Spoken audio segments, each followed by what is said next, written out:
Hello, this little episode deals with travel and with travel writing. What sort of people travelled and what sort of people wrote about it and who did they write for? Because travel writing is a unique and fascinating form of storytelling. And it begins, well, it always begins with a rich person who gives the traveller, the chronicler, money and sends them out across the borders, quite often for reasons of espionage or for military reasons, to know what their enemies are up to, or in fact where their enemies are, because they might not know what lies beyond their immediate borders. And so the travel writers themselves, usually they don't have a military mindset. They are driven by curiosity. They want to write all of that. And of course they jot down the little notes that are of use to their ruler and their patron, but their interest lies in something else. They want to see the world, they want to explore the unexplored, to look at the grey areas of the map, to find the places where there be dragons. This begins, of course, in ancient China. This goes on to ancient Greece, where Herodotus and Petrarch are writing their travelogues. And it continues on in the Middle Ages through rather insane things. Sir John Mandeville, for example, who wrote a particularly insane sort of surreal spiritual journey where he goes into lands described in spiritual literature, or just makes stuff up. That was something about this. If you knew that nobody could follow you and actually verify that what you saw, like men that were about 3 foot high and took things from the clouds to eat them, for example, or unicorns, or massive horses that are grey and as big as castles.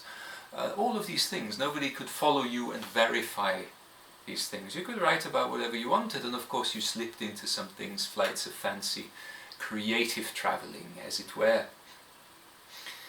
Then we have, during colonial times, Columbus or Francisco Pizarro were accompanied by chroniclers or by soldiers who would write, and they would mostly just tell tales about the cruelties perpetrated against the people they thought inferior.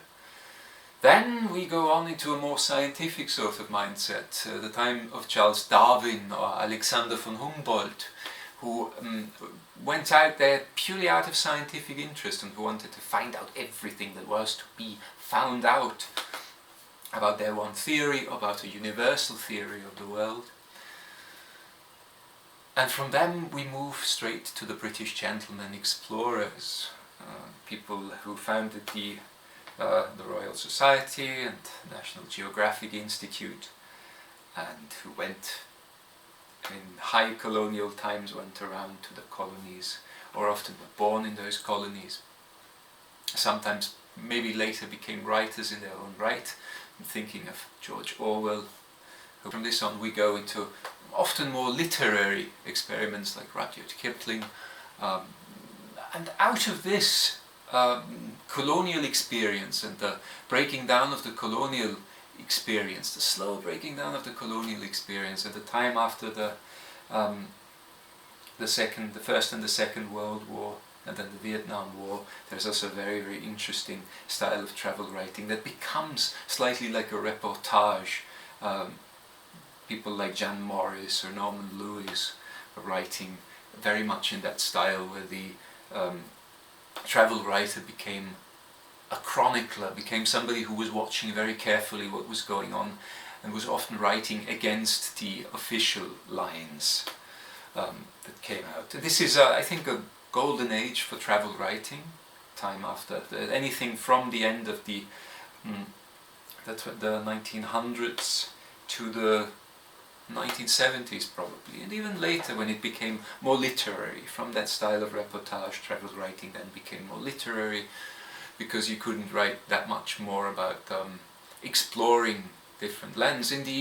Roughly in the 1970s, the realization that the world had been thoroughly explored trickled down into our consciousness, and there were no more grey areas, there were no more unknown parts of the map. Everything had been clearly mapped out with satellite images. And so from that on, the focus was turned inward. It was more about how do people react to it, how does a certain thing feel, and more of that, what a normal person would feel like in a situation where they are travelling and experiencing great things, like the everyman traveller. Think of a writer like Bill Bryson, who was very much writing these everyman traveller style writings. And today the very modern ones would be travel blogs or travel channels on YouTube, where somebody runs around with a camera in their hand and films their experience and has a very immediate experience, probably just a transformation of this sort of everyman style travelogue, but even more immediate perhaps than the written word, because you're carrying around a camera with you. And then today, what is adventurous today, or travel writing, or these ideas of the big explorers? There are more people who go inward. There are people who conquer inhibitions, conquer inabilities, who conquer limitations. It's people like the first mountaineers. You go to Sir Edmund Hillary, or to have a more recent example, Alex Honnold, free soloing up El Capitan. And this is, it's kind of a tightrope walking. You can think of, I think it was Michel Petit, the tightrope walker who walked between the Twin Towers. But it is a tightrope walking exercise between individualistic transcendence of the self and of the limitations of that, and also of a responsive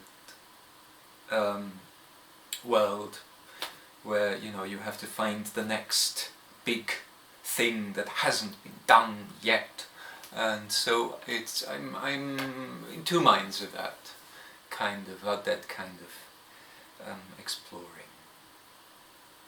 Or other inner explorers, big adventurers who went deep inside. I mean, you go to spiritual giants, where you have the Buddha, or where you have people like modern people, Alan Watts, and all of that. People who really go inside and try to create something different by bringing the deep and rich world that they find inside of themselves outside. However, there is yet another kind of exploration that I would like to talk to you about, because it is one that is very dear to my heart. It's the exploration that goes through, even though everything may have been discovered yet, there are little patches, insignificant things that have been forgotten. And here I would direct all of you towards a beautiful website called Atlas Obscura, the darkened atlas, the hidden atlas. And this is a website where you can find all the strange, all the unknown and overlooked and forgotten places all around the world. From the grave of the Lafayette vampire in Colorado in the United States, to the Bridge of Sighs in Florence, to the Railway Museum in Slovakia, to places that have a certain oddity about them, like or places that were lost in time and lost to time. And there's a great beauty to it. When I first saw Atlas Obscura, I felt a great kinship to them. I felt this is a wonderful place and a wonderful site, but also felt a pang of jealousy, because sometimes you see a thing and you go like, oh, I wish it would have been my idea, I wish that would have been my thing. It is definitely worth for all of you who haven't seen it to have a look at it. However, with this comes a kind of danger with looking out for the hidden places, the unknown places, because you have to strike a balance. How well known do you want to be?